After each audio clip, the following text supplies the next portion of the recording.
After some really cool trailers followed by a long wait, Amplitude's Humankind is finally here, a 4X that intends to shake Civilization's grip on the genre, right? Well, I'm not so sure. Let's take a look.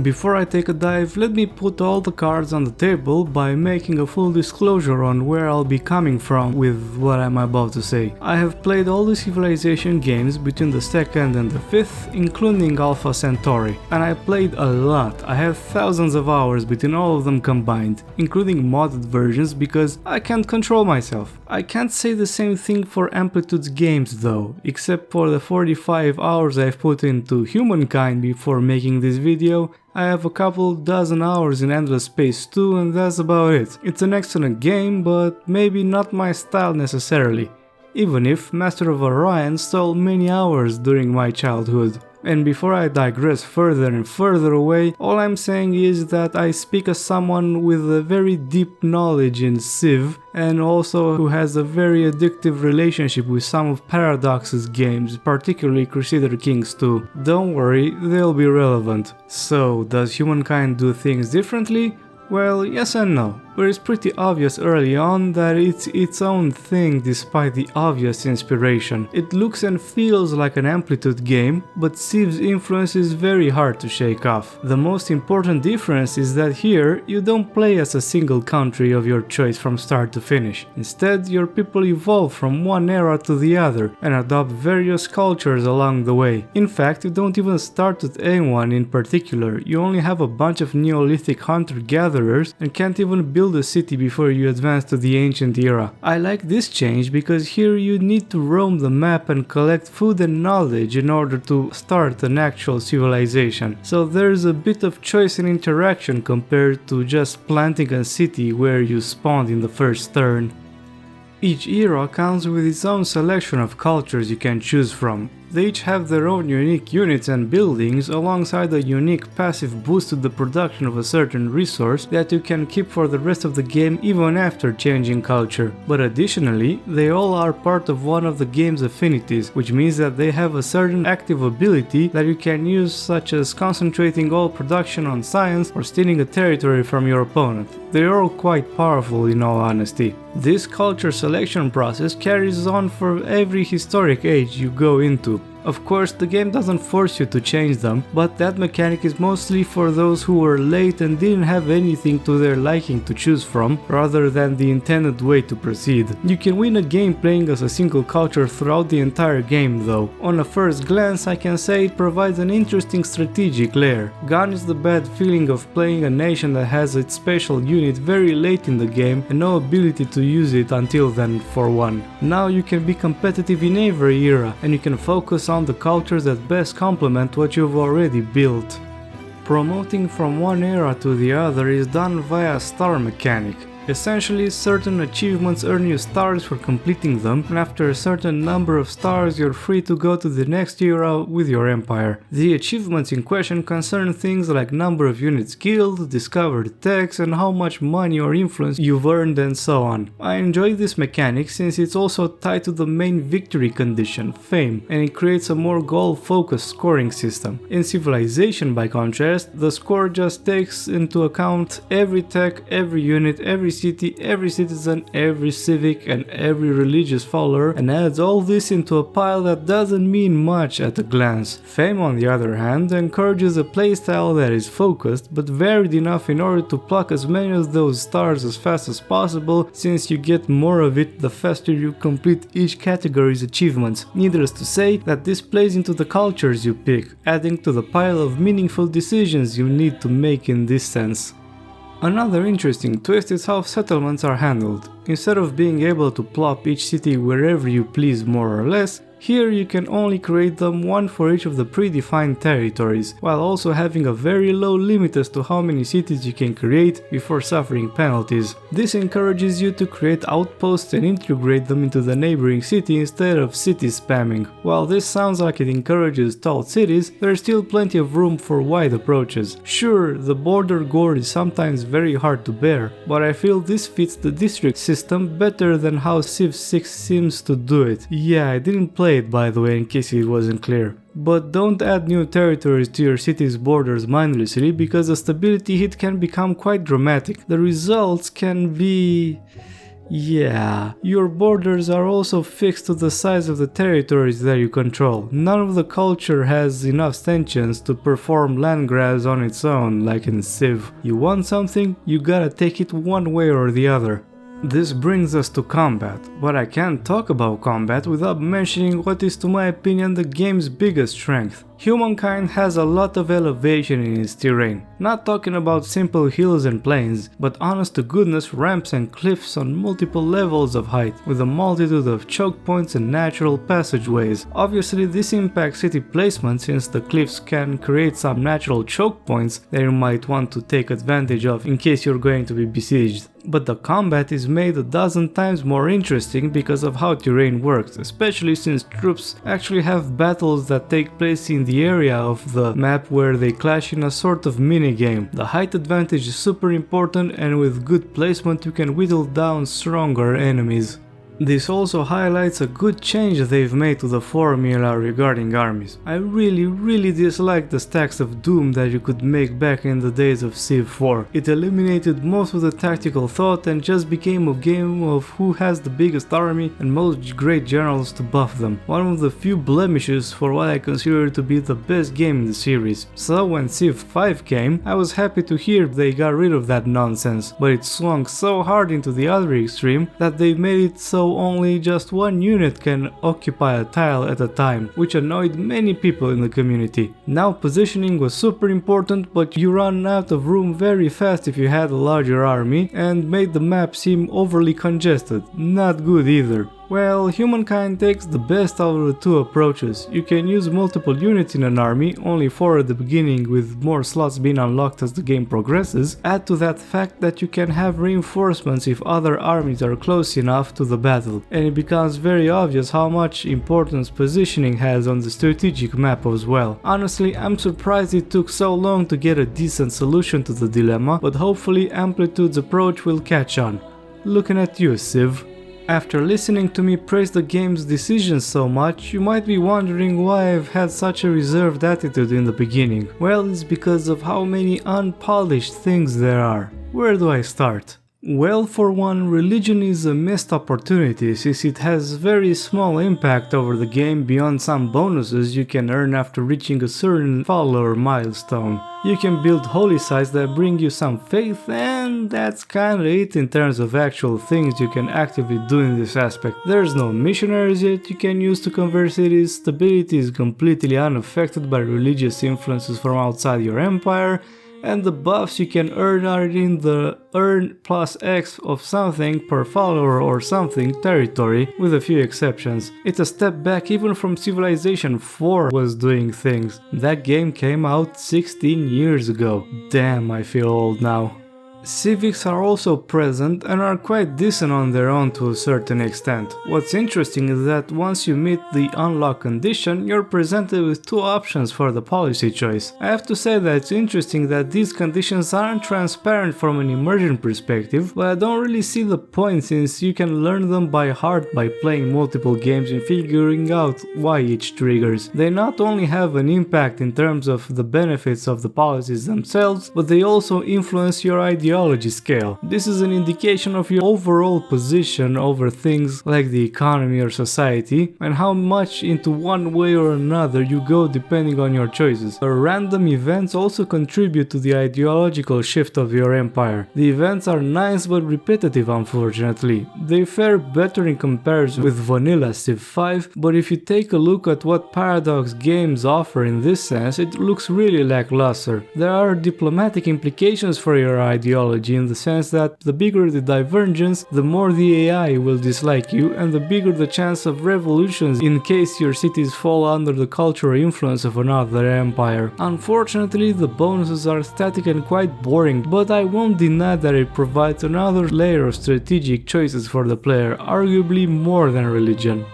There's also the issue of the UI sometimes being more focused on looking pretty rather than offering the player information. I'll give them that. Some of the ways used to convey information is pretty creative, such as the case of cultural and religious influence or trade routes. The overall UI is rather clean and a step up from what Civilization has to offer, but I really don't see why science and religious outputs need to be hidden behind their respective menus. Like, sure, the science menu is quite concise and convenient, but I feel there's an extra click that you shouldn't have to make for such an important resource output. The religion menu isn't so egregious because of the problems the entire system has, but when it comes to inspecting the influence, the information is pretty cryptic. It shows you all these percentages representing how much influence each city is exposed to, but it's not nearly explained enough in detail, just you get X from this player with no further elaboration or breakdown of why those numbers are what they are. And if you find your cities converting to someone else's culture, the best bet is to simply mindlessly spam improvements and districts that produce influence in your empire. Not exactly an elaborate experience. It's also annoying how basic the explanations for each resource output inside each city are, especially with how many different things that can contribute to them. Since stability is a very important metric, I find it a bit awkward that there isn't a total listed in this tooltip. I shouldn't have to pick up a calculator to know how far I am from breaking even. I'm not kidding, I've made some outrageous choices here, god damn.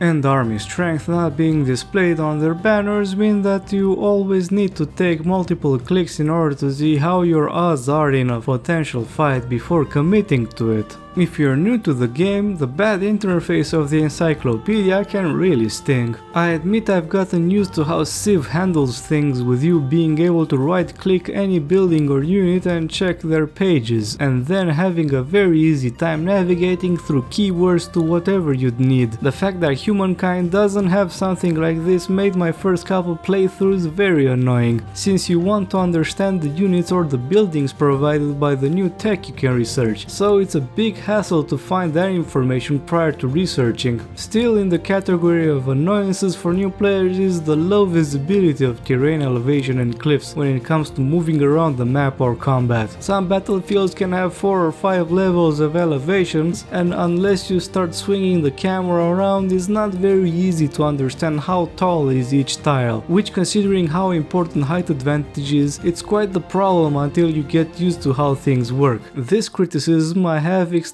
to the line of sight of ranged units, since the game makes no effort in explaining where can one archer fire and where he cannot. Lacking things to do becomes a problem the more into the late game you go. Admittedly, it's not as bad as vanilla Civ 5 was, but it's not great either. What makes it a strange experience is the tendency to rush through historical eras, which creates 2 sets of problems. First, you barely take advantage of some of the culture's features, which kinda sucks. There's a bit of strategy into not promoting to the next era the first choice you get, of course, but it's for the sake of grabbing all the stars that you can get in a couple of turns, otherwise sticking around puts you at a disadvantage. Second is the strange feeling the uncompleted tech tree leaves you, not in the sense that I have OCD and I must fill everything in, but in how it affects the immersion to be able to research stuff that would make no sense without some of the tech that you skipped 2 eras back. I get that this was done for gameplay's sake to not make every tech dependent on the discovery of the whole tree behind it, but it creates really anachronistic scenarios, just like the game pacing does actually, since playing in normal speed lets you reach the present day centuries earlier in the in-game calendar. Speaking of immersion, there's the issue of the switching cultures mechanic and how its implementation affects that. On one hand, it makes sense that your empire's cultural makeup changes throughout the ages, and is definitely more logical than starting in 4000 BC as America led by Abraham Lincoln, for example. But it's weird that from one turn to the next, everything about your empire changes, from the architecture of your buildings to the entire name of the empire, leaving no trace of the previous culture beyond whatever cities you founded while you were playing as them. It's off-putting to switch to Romans in the classical era and transform one of your named Harappan outposts into the city of Rome when you upgrade it. Here is an example where a closer look into Paradox games would have really helped, because I feel that the likes of Crusader Kings 2 really handled cultural changes better by changing the spelling of locations into variations specific to the new culture. Sure, it would have been a pain in the ass to do so with cultures boasting extinct languages, but it would have avoided the lack of identity your empire has. It's very hard to identify with a group of people who completely change at the flick of the switch from one era to the other, like they're a bunch of mental patients. It's also counterintuitive to the overall theme of multiculturalism the game has been aiming for, because here cultures don't blend, they get replaced entirely. I feel that if the cultures showed more evidence of mixture, it would have helped tremendously. Unfortunately, this approach also forced Amplitude's hand, making them give up one of the most interesting mechanics from their previous games: the scripted storylines. In Endless Space, they were nice to go through since they were not only presenting you with meaningful choices, but they had good writing in them and were worthwhile to explore. In Humankind, you don't have this feature, and even if you had them, you wouldn't have been able to do anything worthwhile in the short span of turns you might have alongside one culture or the other. This is sad because games like Europa Universalis or Hearts of Iron showed us that you can definitely create tailor-made narratives for each country that the player can go through. I hope that they will add something of the sort in the future, because I feel this is one of the signature features of an Amplitude game and could work really well if implemented carefully. Who knows, maybe that'll create an additional incentive for players to keep their cultures over the era with something like this. This also impacts the general diplomacy of the game. The name of each empire you interact with changes to the culture they choose in each era, and this makes things very confusing. One turn you're given a prompt regarding the Nubians, the next is the Celts they chose to play as. It's a strange approach that you just don't get the name of the ruler instead. Something like McFreed's Austro-Hungarians would have made things way clearer, even if the color and coat of arms remains identical throughout the game. It gets even worse when it comes to religions, since the AI sticks to the original names like Egyptian shamanism throughout the entire game, making it a very confusing experience to decipher 4 eras later. But by far the biggest problem with the game right now is the terrible AI in all of its aspects. Firstly, changing the difficulty only changes how much it can cheat, because otherwise it behaves just the same. There's no shame in a cheating AI in a strategy game, mind you, but it shouldn't be the only difference. On the campaign map they tend to be very passive most of the time. In 4 playthroughs it never declared war against me, only against each other. There was an instance where my empire had a very weak army, I kept annoying my neighbor with land grabs to the point it absolutely hated me, and it didn't do anything. In Civilization I would have had the war declared against me without a shadow of a doubt. Here I carried on without any issue, even after multiple skirmishes against some isolated troops and a plunder one of his outposts. But admittedly, at high difficulties the AI gets a really fast start in terms of fame accumulation, and you have a lot of catching up to do, but you can recover some of that due to the game's balancing issues I'll cover a bit later. The saddest part is that the way it plays ruins the Neolithic era, because the AI always knows where to collect items and speedruns through the entire era. So you're left with either the choice of playing normally and be locked out of a bunch of cultures when you finally do get to the ancient era, or to cheat just like the AI does by switching the auto exploration on your scouts, because it uses the same logic that knows where all the pickups are. Totally not an intended game mechanic, but if you can't beat them, join them.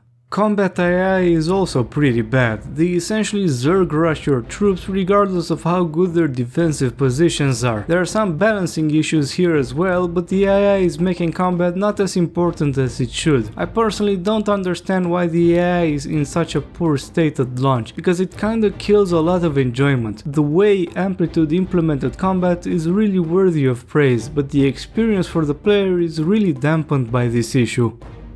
The good thing is that they adopted a work score system similar to what you'd see in Paradox games. The bad thing is that it's not well implemented at all. Firstly, the grievance mechanic isn't a casus belli per se, it acts more as a way to flood your notifications at the start of each turn. Oh no, I have more cultural influence in an enemy city, better demand he gives that city to me. By the way, if you could explain to me what was my opponent's opinion before and what it is now without having to go into another menu, that would be swell. Anyway, once you start the war, you can only end it once one side's war support decreases below a certain threshold. Unfortunately, the war support doesn't consider the military strength difference, and it doesn't pertain the active territorial demands in any way. Hell, it doesn't even count military losses. A small skirmish against a single unit or a monster battle that takes 4 in-game turns and churns out dozens of units count identically in this system. In Paradox games, the war score considered the ownership of the desired territory in wars that had that as an objective, therefore capturing that point counted a lot in forcing the other side to sue for peace. Well, not in Humankind. To force peace out your opponent, you gotta grind his war support down to 0, which can be quite the pain in the ass. The peace negotiation mechanic is also strange because it uses a point system for territorial transfers that, again, don't consider how much of a force you are against your opposition. I understand that Amplitude didn't want the situation where you could eliminate a player in one swift war, but you shouldn't need to grind down a defenseless empire by little in 4 successive wars back to back in order to be able to hope in eliminating him, because otherwise vassalization is too expensive of a term to negotiate. They certainly need to take a better look here, because this kind of stuff is really not fun or logical to encounter in the way it's implemented now. I also personally dislike that the fame gain is so small. Taking out an empire with 12,000 fame should net plenty into your bag, but it doesn't. Last but not least, there's a balancing regarding the campaign map. I'm not going to go into specifics because there are things that can easily be tweaked via patches, but I will address an overarching design problem. The scaling of resources collection is really broken sometimes. There are plenty of improvements, districts, civics, texts or religious beliefs that offer percentage bonuses to certain things, so in the later parts of the game the scaling becomes really absurd. To this you can add the trading that you can make, which basically means that with a couple of 100 golds you add in more and more percentages to what already wasn't a ridiculous output, since the AI is always willing to trade. Multiplayer games on the other hand will be hit by the lacking variety and quantity of resources, meaning that it won't be out of the ordinary for nobody to be able to construct the more advanced units or buildings. I think Amplitude foresaw this deadlock scenario and took resource trading outside the seller's hands once a strategic resource trade agreement has been signed between two players, but the very low number both in typo and their quantities of resources will pose a problem. Next turn spam becomes a big issue in late game, with so many luxury resources providing ridiculously scaled bonuses, since at some point you can simply churn out whatever you want at breakneck speed. Absurd scenarios such as starting the contemporary era in the year 1000 are not out of the ordinary, and trade plays a part in it.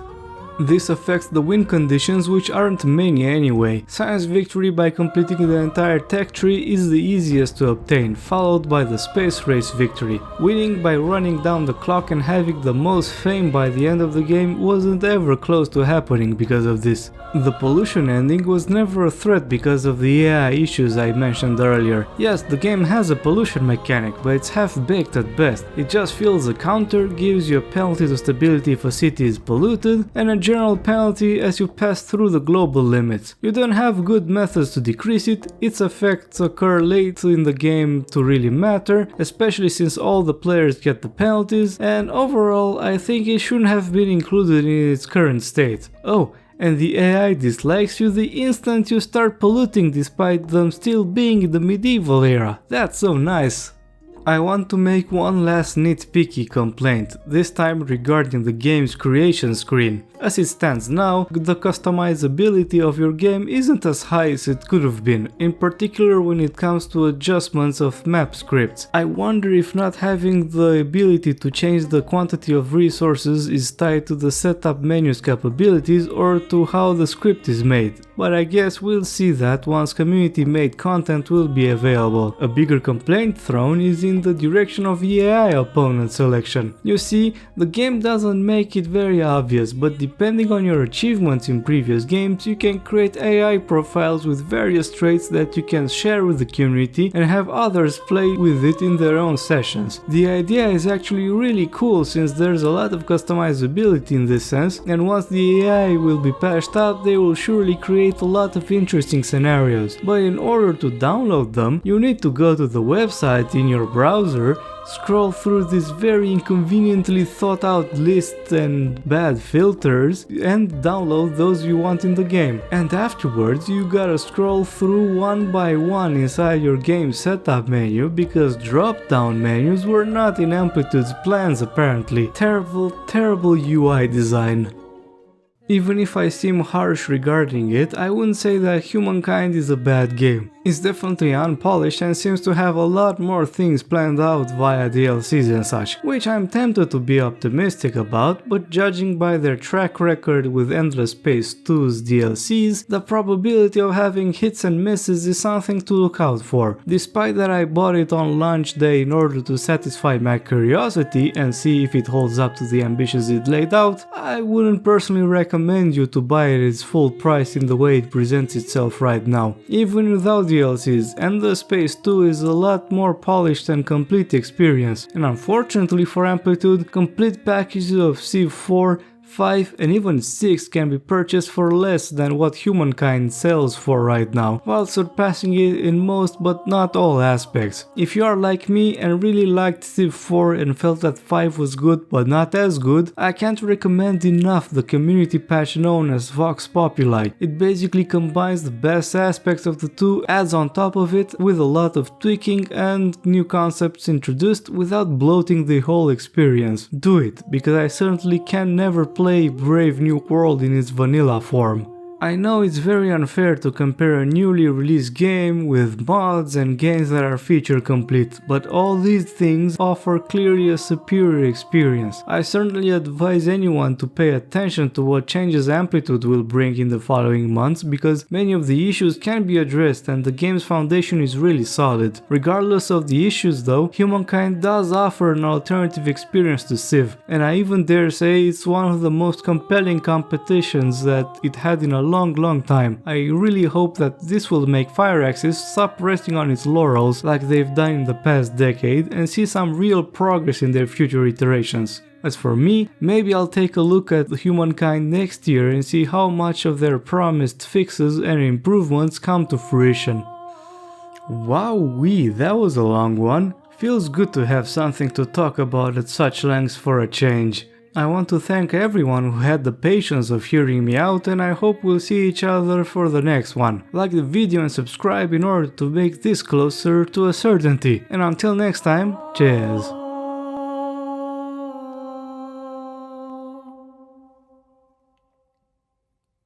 Do